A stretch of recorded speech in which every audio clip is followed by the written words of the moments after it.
with that, we'll go ahead and get started here with our presentation for this month. I'm going to minimize everything out. We'll share the presentation online. And as you all know, we had field day here this past couple of weeks ago, I guess. I can't say last weekend, but very successful field day, in my opinion. Clint is going to tell us a little bit more about that as our field day chair for 2023 here.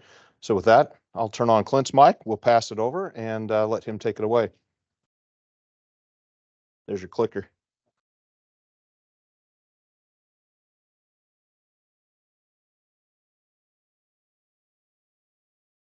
How's my audio online?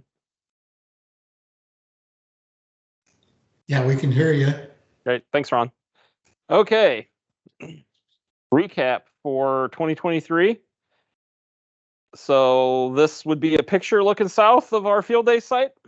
It was kind of a nice overview. And so anybody driving down South 16th kind of had a nice idea of where we were set up. So it kind of sets the stage for what we were working with. So the computer networking and radio computer interfacing actually started on the Tuesday before, and Mike Lowe got us a room at the Vet Med that we could use, and so we worked on that early on to help head off any issues and kind of work out kinks and figure out what we were missing. We've found that practice has worked pretty well for us in the past. And then at 5 p.m. on Friday the 23rd, we set up at the ISU tailgate lot by the Vet Med entrances, and it was very hot and humid. It was not real pleasant, and so we didn't work too hard, and we didn't work very long. But then we started back up at 8 a.m. on Saturday. Didn't really have that much to do. It was a pretty basic setup, so things went pretty quickly. And that's fortunate because we had several rounds of rain Saturday. But we were set up and ready to go at 1 p.m. And the antennas, we had two 80-meter off-center fed dipoles. We've had good luck with those in the past. We had the tri-band Yagi on the crank-up tower, and an inverted V link dipole, which is Paul's typical field day antenna, or POTA antenna. We had a 20-meter vertical phased array that was a bit of an experiment by Jake. And then we had a 6-meter Moxon antenna. So did I miss anything? That seemed like the list. So we've had more antennas in the past, but I don't think we were short on anything. So we operated as Class 2 Alpha with one phone station, one CW and digital station. So it was a combination station that we only ran as CW or digital at a single time. One VHF bonus station on 6 meters only. And then we had a GOTA station for walk-ups and people that were generally inactive.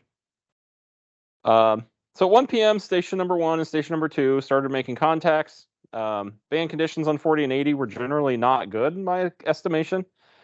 20 meters was working, but unfortunately it was the only thing that did seem to be working. So everyone sort of piled on, and there were just so many stations that it was hard to, you couldn't call CQ because you were guaranteed to be on top of someone, and you could hear people calling CQ on top of each other, and they didn't know it. And so it was kind of a mess on 20 meters, but that was really all it was working for us. We did have one round of thunderstorms go through, and so we had a shutdown for 90 minutes on Saturday. We might have been able to squeeze in a few minutes in between showers, but at the point where we could see the big storm coming, we just stayed off the air. We didn't have any overnight signups, so I think we were secure about 10 p.m. Does that sound right? Yeah, it was about 10 p.m. that we shut down, and then we commenced at 7 a.m. the next morning, getting everything set up and fired. Really, the 6-meter band was dead the whole weekend. It never opened up like sometimes it does, and so we've had 2 contacts on phone. Thanks, Paul. He scrambled out 2, not for lack of trying. I don't know if we've ever called so much CQ on 6 meters I've ever seen at field day. So we commend the effort. Yep. And then we started tearing down at 12:30 a little early, but it worked out great because we still had 2 antennas on the air and 2 radios going up until 1 p.m. So that worked out okay to get people there and start tearing down a little early. And we had the site clear about 2 o'clock, I think.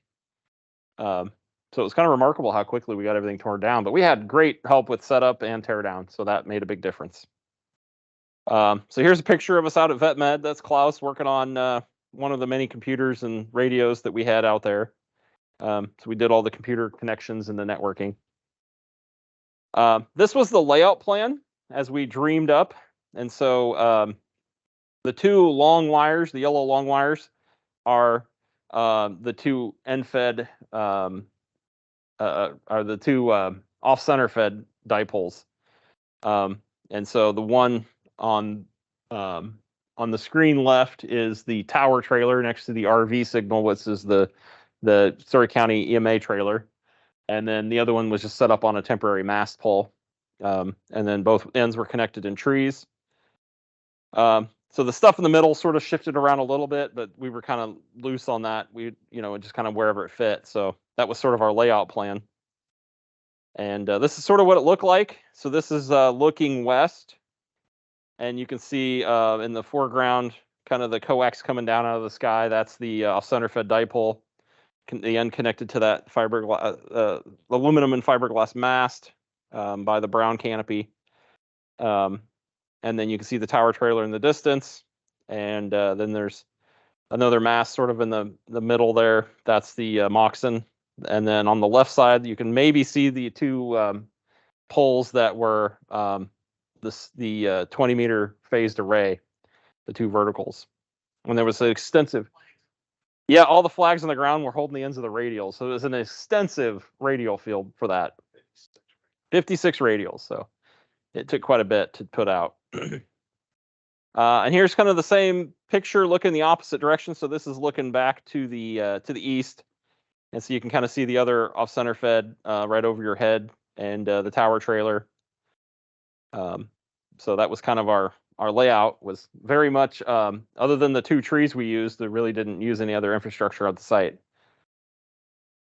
And so here's the phone station with Jeff operating. And I did want to point out that in our discussions, we realized we may need to shut down at night and what we were going to do with the tables and the equipment and the radios and computers and everything. And so we talked about getting a U-Haul as a backup plan, and then Paul acquired through his employer's donation use of their truck and trailer, and that actually worked out really nicely to have that on the site because we ended up using it for our meal preparation. We were out of the weather, and so you can see the floor got a little wet where the door was open, and so it worked out really nice to have that area where we could get out of the rain and do our meal prep and storing the tables. We just carried the station tables in and set them in there in there, and there was plenty of room. And so that's definitely something we can talk about in the future. But I thought it was a real big help, simplified a lot of things.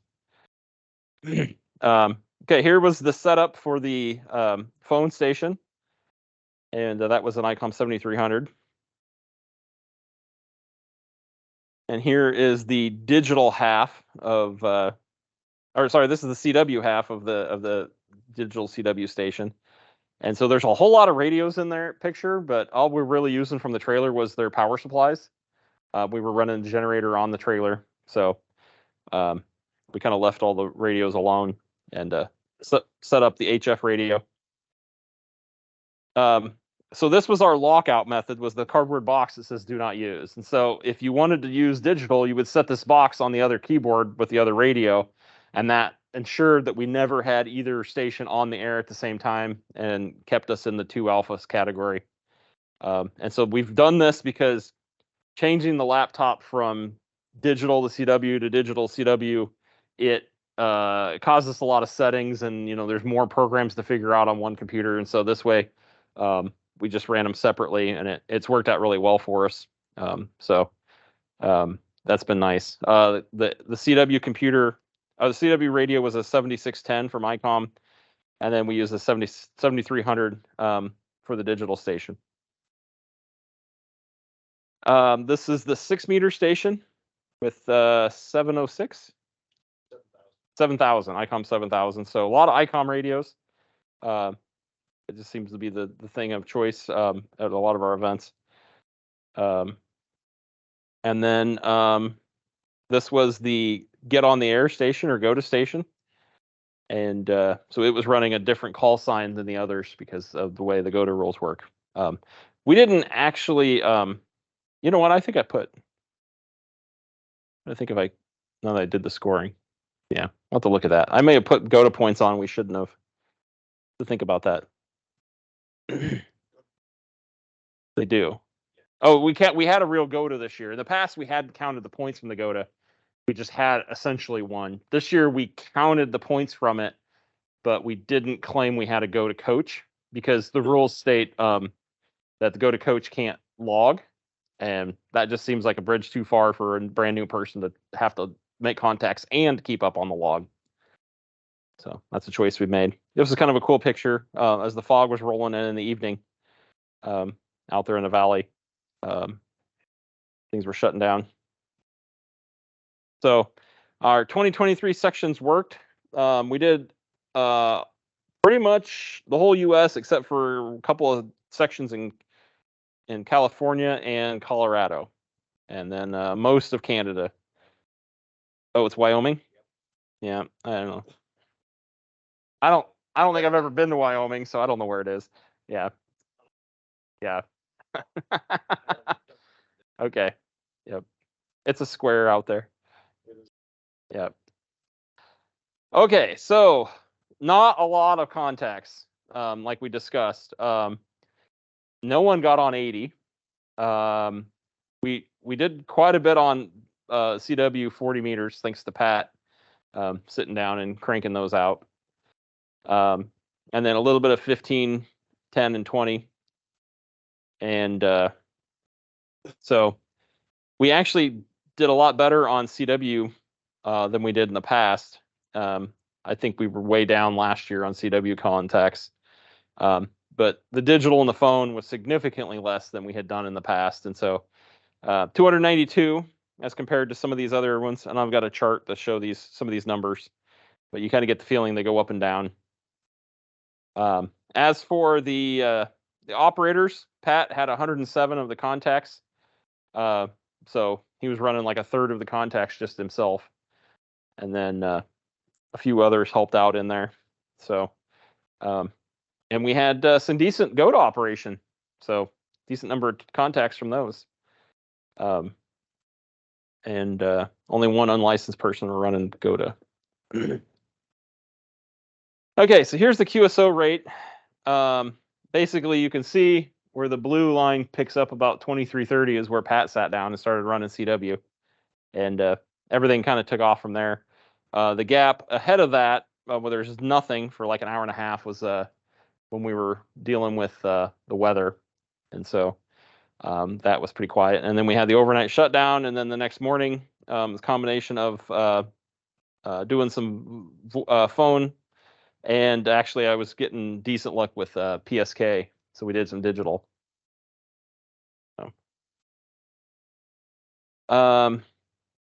So right now, this is kind of where I'm at with the claim score. And I just realized that the column heading is gone. So first column is CW. Second column is the digital, and those both count for double the points. And then the third column, the 101, is the phone contacts. And so you get 483, and then because of our power, you get to double it, so you get 966. I have about 850 bonus points that we're claiming. So our score would be 1,800 points. Yeah. I don't believe it does. So, yeah, so we'll be a little higher than that. Each GOTA contact is 5 points. Right. So. Yep. So there's 50 or so of those. So yeah, we'll have some more points to add in. So as it stands right now, the contacts are the orangey, the light orange, and the overall score is the darker orange. And so you can see we've had worse scores. We've had a lot better scores in the years past. We didn't have a whole lot of contacts this year, and so that's partially why the score's down so much, or mostly why. So ups and downs. Okay, so the bonus point summary, I have down that Kent copied the W1AW bulletin. We did 100% emergency power. We had some social media promotion from our Facebook page. local media publicity, now they require it to actually be posted. And so we had a segment on the local access FM radio station. And so I've got an email for documentation on that. We operated from a public location. We had a public information table with handouts. So that was next to the phone station. We had the site visited by an elected official. Herman Kornbach came by again. He's kind of a regular for us, so we thank him. And agency representative, we had ISU police and Ames police, and neither one of them were called out there. They stopped by of their own free will, so that was good. And we had a safety officer the whole weekend in Mike Lowe. And then I will do the web submission of the field day score, so we'll get an extra 50 points there. Does anybody dispute this list? Okay, I added, I think safety officer wasn't on the list that I was going off of, and then I added it in. So, okay, these are what we missed. We just never remembered to plug in the radio to a battery that we had charged solar and operate. So, yeah, that we've missed that one in the. Yep, we just never remembered that we hadn't done that. So, we've missed that one in the past for the same reason. So it happens. We never originated a message to the section manager, and we didn't come up with any of the 10 formal messages out of the site. I never saw the educational activity happen, so I don't think that was something we can claim. The go-to coach helped with logging, so I wrote it as if they were to stop helping with logging, we could claim 100 points, because I think we had a coach pretty much the whole time anybody was at GOTA. We never made a satellite contact, and we could have made more GOTA QSOs. There were 5 points each. So that's why I put that on there. Anything wrong with that list? Okay, good. So the club expenditures, we had $22.50 in gas, $9.16 in ice. That was going to Paul. $143 went to Kent for the food, both Friday night's pizza and Saturday lunch sandwiches, and we had some tableware, napkins, plates, that sort of thing. The portable toilet rental was $60. It was over $200 if we weren't on campus, so that saves us significantly by doing it on campus. So right now we're at $235.47 for our field day, so well within our budget. Okay, just want to say thank you to everyone who helped out. We had some really good assistance in setup and teardown, and hopefully next year we have better band conditions, so we can kind of spread out off of 20. And so Paul's going to lead a discussion with our normal feedback on the plus minus delta, but before I do, are there any questions or comments?